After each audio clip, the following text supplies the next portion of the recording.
9 ಜನ ಪೊಲೀಸಿನವರಿಗೆ ಮರಣದಂಡನೆಯನ್ನು ವಿಧಿಸಿದ ತಮಿಳುನಾಡಿನ ಮದುರೈ ಜಿಲ್ಲಾ ನ್ಯಾಯಾಧೀಶರು. ಏನಕ್ಕೆ 9 ಜನ ಪೊಲೀಸ್ನವರಿಗೆ ಮರಣದಂಡನೆಯನ್ನು ವಿಧಿಸಿದ್ರು ಅಂತ ಹೇಳಿದ್ರೆ, ಇದು ದೇಶದಲ್ಲೇ ಒಂದು ಅಪರೂಪ ಪ್ರಕರಣ. ಇಂಥ ಕ್ರೂರ ಕೃತ್ಯವನ್ನು ಎಸಗಿದ 9 ಜನ ಪೊಲೀಸ್ನವರಿಗೆ ಮರಣದಂಡನೆಯನ್ನು ಕೊಡಲೇಬೇಕಾಗುತ್ತೆ.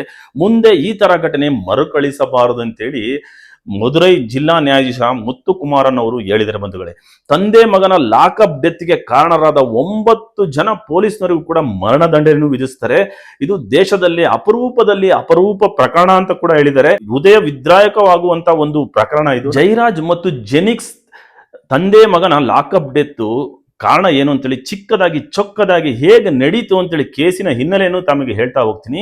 ತೂತುಕುಡಿ ಎಂಬ ಊರು ಮಧುರೈ ಜಿಲ್ಲೆಯಲ್ಲಿ ಬರುತ್ತೆ.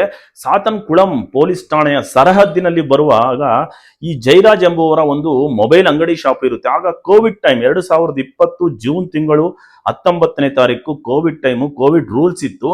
ಎಲ್ಲಾ ಅಂಗಡಿಗಳನ್ನು 8 ಗಂಟೆಗೆ ಬಾಕ್ಲ್ ಹಾಕ್ಬೇಕು ಅಂತೇಳಿ ರೂಲ್ಸ್ ಮಾಡಿರ್ತಾರೆ. ಈ ಜೈರಾಜ್ ಏನ್ ಮಾಡ್ತಾರೆ, ಒಂದು ಅರ್ಧ ಗಂಟೆ ಜಾಸ್ತಿ ತೆಗೆದಿರ್ತಾರೆ, 8 ಗಂಟೆ 30 ನಿಮಿಷದವರೆಗೂ ತೆಗೆದಿರ್ತಾರೆ. ಆಗ ಸಾತನ್ಕುಳಂ ಪೊಲೀಸ್ ಠಾಣೆಯವರು ಪೊಲೀಸ್ನವ್ರು ಬಂದ್ಬಿಟ್ಟು ಅವ್ರ ಮಧ್ಯೆ ವಾಗ್ವಾದ ನಡೆಯುತ್ತೆ. ವಾಗ್ವಾದ ನಡೆದಾಗ ಏನ್ ಮಾಡ್ತಾರೆ, ಪೊಲೀಸ್ನವರು ಸಿಟ್ಟಿಗೆದ್ದು ಜೈರಾಜನ್ನ ಪೊಲೀಸ್ ಠಾಣೆಗೆ ಕರೆದುಕೊಂಡು ಹೋಗ್ತಾರೆ. ಪೊಲೀಸ್ ಠಾಣೆಗೆ ಕರೆದುಕೊಂಡು ಹೋದಾಗ ಅವರಿಗೆ ಚೆನ್ನಾಗಿ ಹೊಡೆದಾಗ ಈ ವಿಷಯ ಜೈರಾಜ್ ಅವರ ಕುಟುಂಬಸ್ಥರಿಗೆ ಗೊತ್ತಾಗುತ್ತೆ. ಅವರ ಮಗ ಜೆನಿಕ್ಸ್ ಕೂಡ ಸ್ಟೇಷನ್ಗೆ ಬರ್ತಾನೆ. ಸ್ಟೇಷನ್ಗೆ ಬಂದು ಇವ್ರ ತಂದೆನ ಹೊಡಿತಾ ಇರಬೇಕಾದ್ರೆ ಏನಕ್ಕೆ ನನ್ನ ತಂದೆ ಈ ರೀತಿ ಹೊಡಿತಾ ಇದ್ದಾರೆ ಅಂತೇಳಿ ವಾಗ್ವಾದ ನಡೆಯುತ್ತೆ. ವಾಗ್ವಾದ ನಡೆದಾಗ ಇವನು ಜಿಂಬಾಡಿ ಇದ್ದಂಗಿದ್ದಾನೆ, ಇವನು ಜಿಂಬಾಡಿ ಇದೆ, ಇವನಿಗೂ ಬುದ್ಧಿ ಕಲಿಸ್ಬೇಕು ಅಂತ ಹೇಳಿ ತಂದೆ ಮಗನ ಇಬ್ಬರಿಗನ್ನು ಟೇಬಲ್ ಮೇಲೆ ಕಟ್ಟಾಕಿ ಹೊಡಿತಾರೆ. ನಂತರ ಅವರಿಗೆ ಗಂಟೆಗೊಮ್ಮೆ ಹೊಡೆಯೋದು ಮತ್ತೆ ರೆಸ್ಟ್ ತಗೊಳ್ಳೋದು ಈ ರೀತಿ ಮಾಡ್ತಾರೆ. ಅಲ್ಲಿ ಇದ್ದಂತ ಲಾಠಿ ಮತ್ತು ದೊಣ್ಣೆಗಳಿಂದೆಲ್ಲ ಹೊಡಿತಾರೆ. ರಕ್ತ ಬಿದ್ದಿರುತ್ತಲ್ಲ, ಕೆಳಗಿನ ರಕ್ತವನ್ನೆಲ್ಲ ಅವ್ರ ಬಟ್ಟೆಗಳಿಂದ ಅವರೇ ಒರೆಸ್ಬೇಕು, ಮತ್ತೆ ಇವ್ರನ್ನ ಹೊಡಿತಾ ಇರ್ತಾರೆ. ಜೈರಾಜ್ ಮತ್ತು ಅವರ ಮಗ ಜೆನಿಕ್ಸ್ ಅವರ ಕುಟುಂಬಸ್ಥರು ಬಂದ್ಬಿಟ್ಟು ಮತ್ತು ಅಲ್ಲಿರುವಂತ ಲೋಕಲ್ ಜನಗಳು ಬಂದ್ಬಿಟ್ಟು ಪ್ರತಿಭಟನೆ ಮಾಡ್ತಾರೆ. ಪ್ರತಿಭಟನೆ ಮಾಡಿದಾಗ ಪೊಲೀಸರು ಅವರಿಬ್ಬರ ಮೇಲೂ ಒಂದು ಸುಳ್ಳು ಕೇಸನ್ನು ದಾಖಲಿಸ್ತಾರೆ. ಅಂದ್ರೆ ಪೊಲೀಸ್ ಅಧಿಕಾರಿಗಳ ಕರ್ತವ್ಯ ಮಾಡಬೇಕಾದ್ರೆ ಇವರು ಅಡ್ಡಿಪಡಿಸಿದ್ದಾರೆ.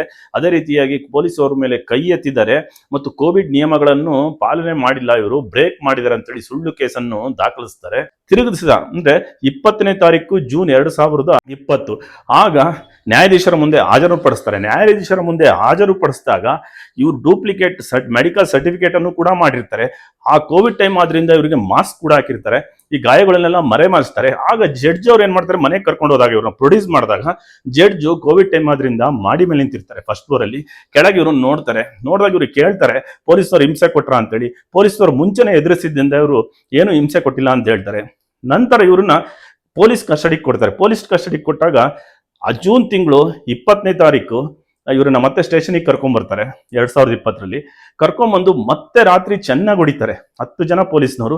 ಒಬ್ಬ ಲೇಡೀಸ್ ಕಾನ್ಸ್ಟೇಬಲ್ ರೇವತಿ ಎಂಬುವರು ಇದನ್ನೆಲ್ಲ ನೋಡಿ ಈ ರೀತಿ ಹಿಂಸೆ ಕೊಡೋದು ನೋಡಿ ಅವರಿಗೆ ತಡ್ಕೊಳ್ಳೋದಕ್ಕೂ ಆಗೋದಿಲ್ಲ.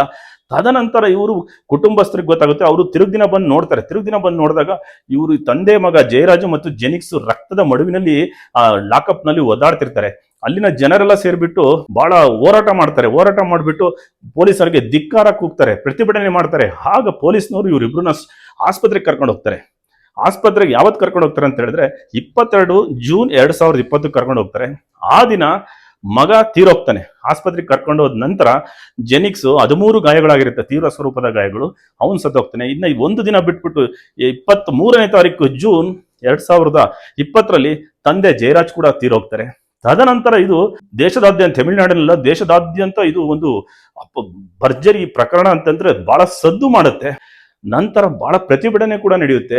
ಮದುರೈ ಅಂದ್ರೆ ತಮಿಳುನಾಡಿನ ಹೈಕೋರ್ಟ್ ಪೀಠ ಮದುರೈಯಲ್ಲಿ ಇರುತ್ತೆ.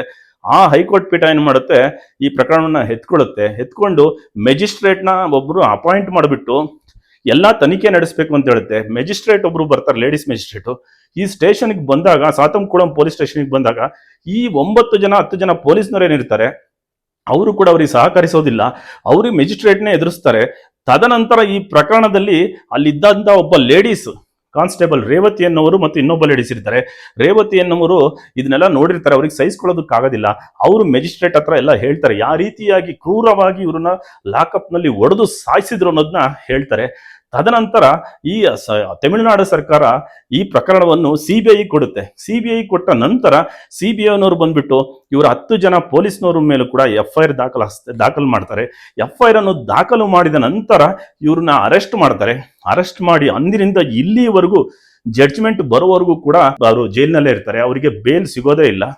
ತದನಂತರ ಇವರು ನಡೆಸಿದಂತ ಕ್ರೂರವಾದ ಕೃತ್ಯ ಗೊತ್ತಾಗುತ್ತೆ. ಅಂದ್ರೆ ಯಾವ ರೀತಿ ಇವರಿಗೆ ಹೊಡೆದಿರ್ತಾರೆ ಅಂತ ಹೇಳಿದ್ರೆ, 19ನೇ ತಾರೀಕು ಜೂನ್ 19, 2020ಕ್ಕೆ ತಂದೆನ ಚೆನ್ನಾಗಿ ಹೊಡೆದಿರ್ತಾರೆ. ಆ ದಿನ ಮಗ ಲೇಟಾಗಿ ಕೇಳಕ್ ಬಂದಾಗ ಅವನಿಗೂ ಹೊಡಿತಾರೆ. ತದನಂತರ ಪೊಲೀಸ್ ಕಸ್ಟಡಿಗೆ ಜಡ್ಜ್ ಕೊಟ್ಟ ನಂತರ ಕೂಡ 20ನೇ ತಾರೀಕು ಕೂಡ ಇವರಿಗೆ ಸಿಕ್ಕಾಬಟ್ಟೆ ಹೊಡೆದಿರಂದ್ರೆ ಲಾಠಿಗಳಿಂದ, ಕಬ್ಬಣದ ರಾಡಿನಿಂದ, ಎಲ್ಲದರಿಂದ ಹೊಡೆದಿರ್ತಾರೆ.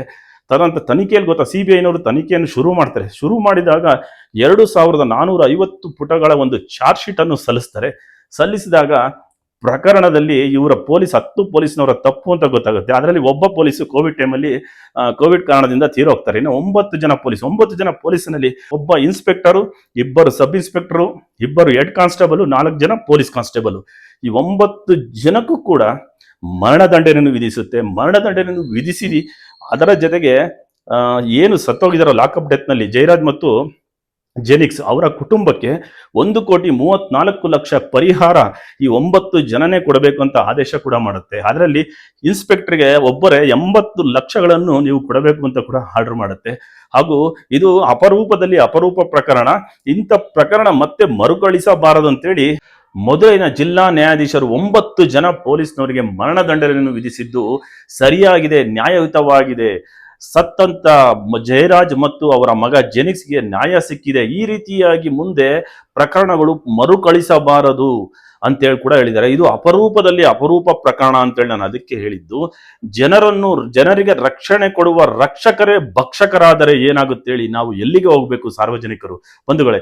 ಈ ರೀತಿಯಾಗಿ ಒಂದು ಜಡ್ಜ್ಮೆಂಟ್ ಅನ್ನು ಕೊಟ್ಟಂತ ಮದುರೈ ಜಿಲ್ಲಾ ನ್ಯಾಯಾಧೀಶರು ಮುತ್ತುಕುಮಾರನ್ ಅವರಿಗೆ ನಾವು ಒಂದು ಸಲ್ಯೂಟ್ ಅನ್ನು ಹೇಳೋಣ.